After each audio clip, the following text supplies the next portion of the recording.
Hi, what's your name? Karen, What are you doing? playing. My mom is working, so I gotta stay out of her hair. Wanna play? Not now, maybe later. Okay. Bye-bye.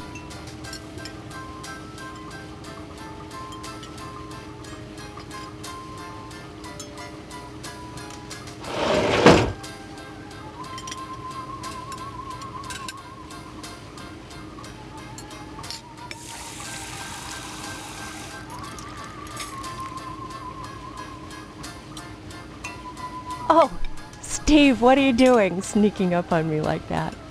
God, for a second I thought you were Mr. Johnson. What would you like to order? Well, you're in Edna's Diner. That ought to be your first clue. I thought this was DNA's diner. Very funny. If certain customers would stop pretending to have amnesia and order some food, maybe I could afford to get that sign fixed. Might even be able to buy enough extra letters to spell Fitzpatrick. I'm not pretending. Now, Steve, faking amnesia won't help anything. If you don't want to marry Stephanie, then don't. But don't play sick, for heaven's sake.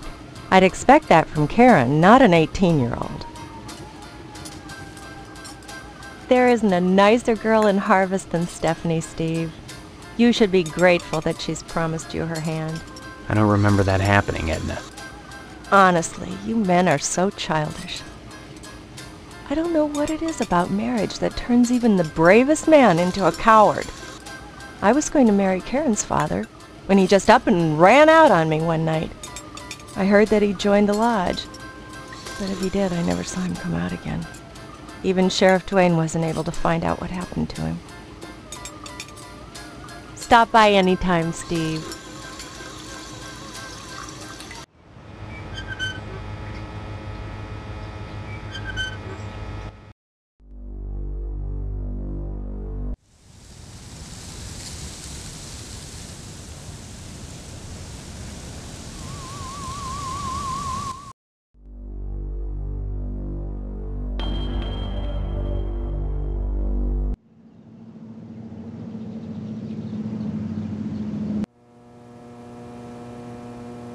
Hello, Steve.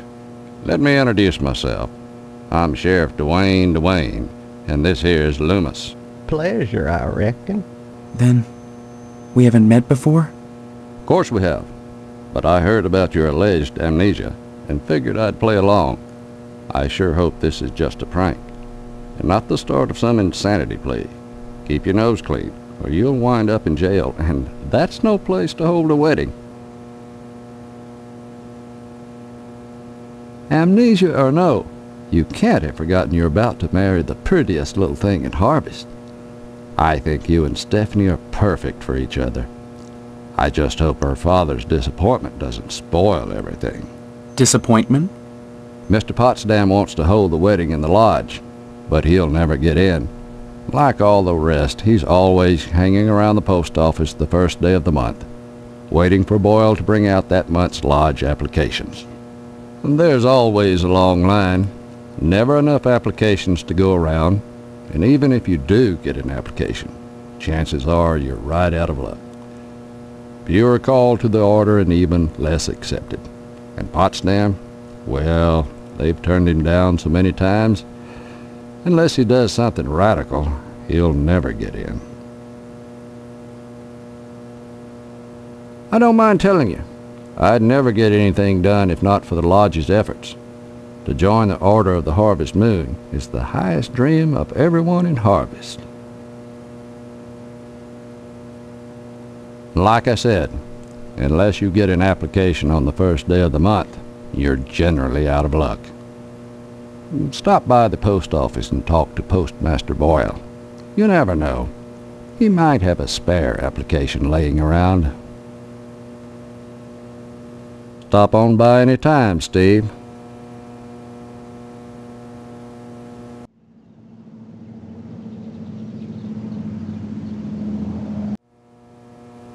Anything I can help you with? Help yourself.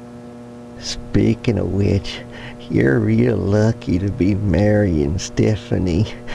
She don't look like a good woman. I just hope she don't turn out like Mrs. Loomis, or mercy forbid Mrs. Phelps. Good women can be awful hard on a man's needs, don't you know? Why, you sure ought to appreciate what a man's got to do sometimes in a parked car, or a waist-high knothole in a tree, or jail cell at noon. Matter of fact, Mrs. Phelps got no reason not to sell you some of them French postcard girly picture books. If you can get any, you see clear to part with them. Bring 'em round when the sheriff's at lunch, and I'd be obliged.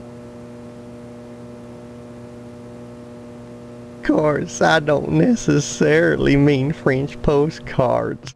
That's just what we called them in my day.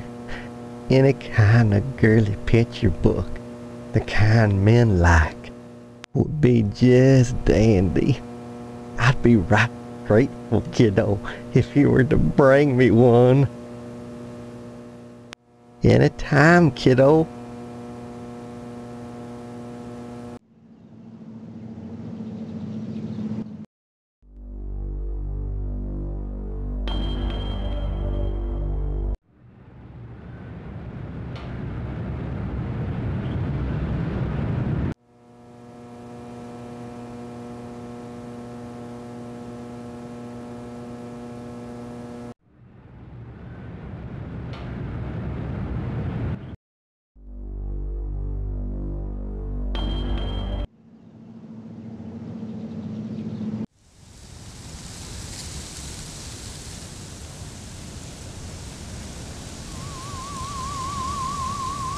There he is, my future son-in-law. And how's he doing today?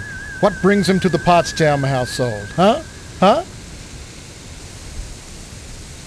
Oh, you'll have to ask the missus about that. Stephanie's grounded to the wedding. Can't have her changing her mind at the last minute, not with all that meat at stake. Meat is the foundation of any decent society. Everyone needs at least 3 servings of red meat a day, and anyone who says otherwise is a commie. And once you're married to Stephanie, I'll be part of the family too, and your father will give me all the meat I want. Kinda makes up for not getting into the lodge.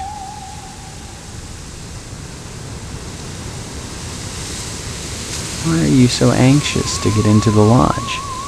There's wonders inside. I've heard there's more meat in there than they know what to do. Now that you're of age, Steve, you might go down to the post office and fill out a lodge application. They're always looking for new blood.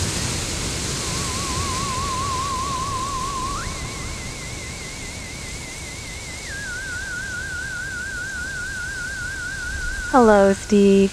Have you flossed today? Honestly, you men can insult a woman without even knowing you've done it. What a horrible thing to say. You're both standing around baking cookies. Same cut of dress. Same pearls.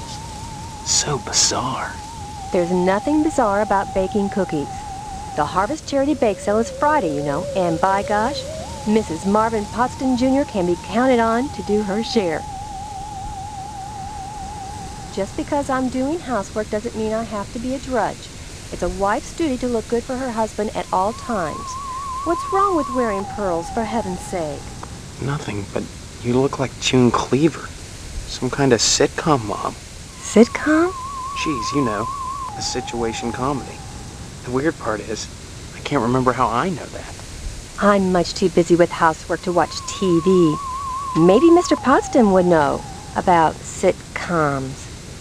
Stephanie doesn't watch TV, though. She's grounded. Mr. Pottsdam feels there's too much at stake to allow Stephanie to run around loose. She doesn't want to get married either, huh? Are you saying you don't want to marry my daughter? I don't know your daughter, Mrs. Pottsdam. Why is she grounded? Afraid she'll run away before the wedding? No! She's as delighted as we are about the wedding, every bit as delighted as we are. But she might get hit by a car, or a falling piano, or who knows what. Mr. Pottsdam wants us all to be one happy family, and he doesn't want to risk anything happening at the last minute. I don't see any reason why not. Give my regards to your parents.